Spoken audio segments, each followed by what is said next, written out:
A beautiful day for a neighbor. Would you be mine?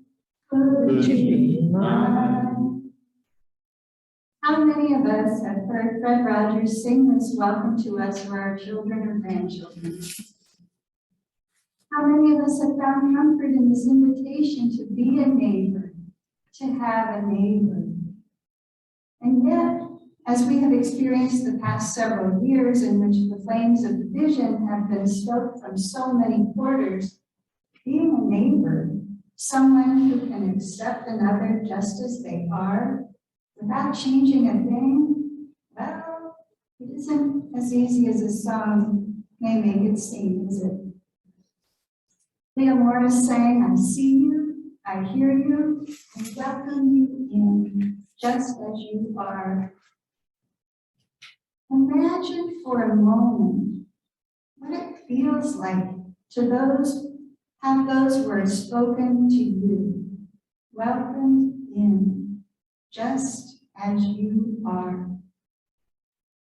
It's a powerful feeling, isn't it? What a curious experience it is to be alive during these times. Such longing to be seen, to be heard, to be welcomed in, just as we are. Yet, far too often how difficult it seems to make this longing a reality. We are surely not the first people on earth to struggle so with this idea. The mystics and spiritual leaders from so many traditions have offered guidance on this for eons. The Prophet Muhammad instructs us to give to our neighbors what they need. Jesus proclaimed in the Sermon on the Mount, do unto others as you would have them do unto you. From Buddhist tradition arises the concept of the Bodhisattva, one who cultivates wisdom that leads to nirvana and compassion through serving the interests of other beings. Teachings from Judaism brought forth what we often call the golden rule. Love your neighbor as yourself. Love in this instance is not viewed as some romanticized emotion, but refers to treating one's neighbor justly in a manner in which you would wish to be treated. We could go on. Many more examples are to be found that tell us what I think is at the center of spiritual teachings and which seem to be embedded in our psychic DNA. For most people, even if we do not act on it, a first response to the suffering of others is a desire to offer comfort, to help alleviate pain. Most people who respond to some cry for help do not stop to find out first who those in need voted for in the last election, or what their opinions may be on any number of social issues. No. Most people seek first to offer comfort, to help to alleviate pain. The outpouring of support in times of disaster demonstrates this time and again. The local efforts of the Refugee Resettlement Project here in Gettysburg is a prime example. So many people, as we've mentioned, from the Gettysburg community have joined together to welcome this family from Afghanistan. This family of 10 who have left so much behind, welcome them into this community, asking them to be our neighbor, with the hope of offering similar to support to other families in the future. But let us not wait for disastrous circumstances in order to practice the invitation of neighborliness. As we consider what it means to be a neighbor, a question that is important to ask ourselves is, how do I determine who my neighbor is? Is it the person who lives next door to me, the one I wave to as I go out my front door? Is it the one I share pleasantries with when I see them out for a walk? Is it the people who I share a meal with from time to time? Is it someone who lives in the same town, the same state, the same country? Have you ever had this experience? I know that I have. You're traveling somewhere far from home and you meet someone, and through conversation you find out that they live in the same state as you, but in a town you've never heard of. But by virtue of the fact that you're far from home and that they live in the same state makes you feel like you have found a long-lost family member. Is a neighbor someone who shares your values and vision of the world? Is it someone whose values and vision of the world seem to be in direct opposition to all you hold dear? Reverend Marilyn Sewell wrote the following in a piece called Radical Hospitality. She said, radical means out of the ordinary, revolutionary even. So what would it mean to receive someone, a stranger, with a presence that was not just polite, but to receive them with revolutionary generosity? What does this mean for us as a church?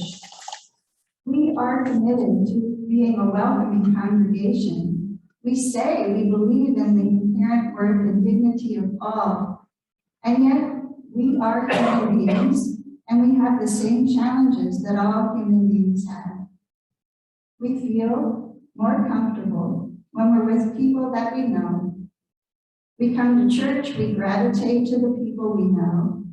We feel less comfortable when we're with people who have different ideas and interests, different cultural assumptions. Tribalism is strong, and we need to look no further than our church. She says, let's talk about some people who might actually visit our church and imagine to what extent they might feel welcomed. A young woman with an infant in her arms. When the baby starts to whimper during the service, she begins breastfeeding. A Native American with long dark hair comes in. A man from a Pentecostal background waves his hands in the air during the singing of Spirit of Life. A beautifully bedecked woman in a flowered print dress with matching high heels and a purse. She's 6'4" tall and clearly transgender. A person who speaks out of turn and can't follow the hymns. He seems to have a mental illness. A well-dressed couple. The man has an American flag in the lapel of his suit, and they have their Bibles with them. A homeless man who hasn't bathed in a week.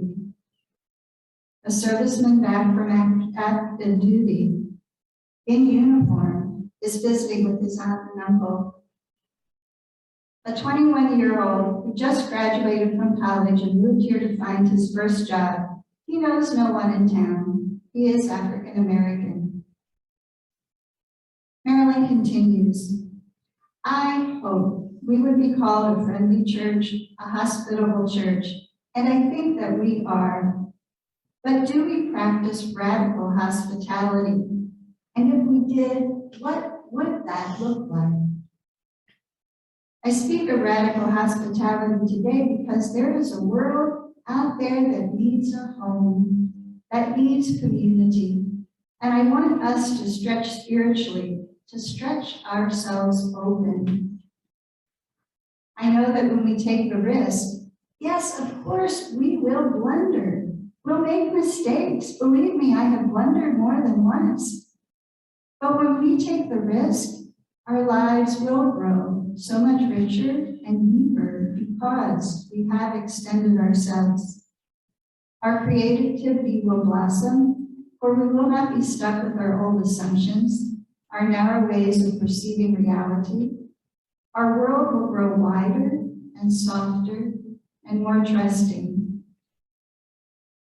I love this vision, and such a vision is the North Star I strive to live by.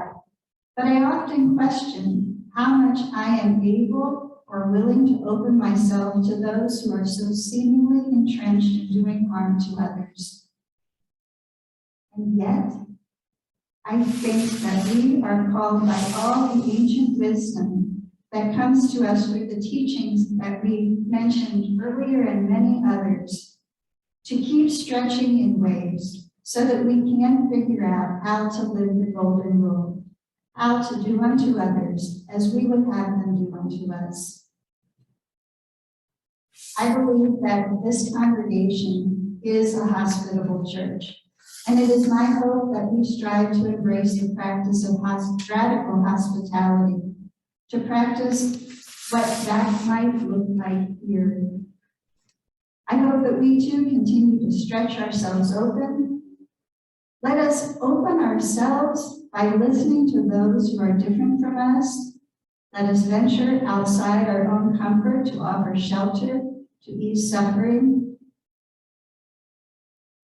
And from the reading earlier this morning, let us open up the doors, my friends, lest we keep the stranger out and condemn ourselves to prisons of our own making.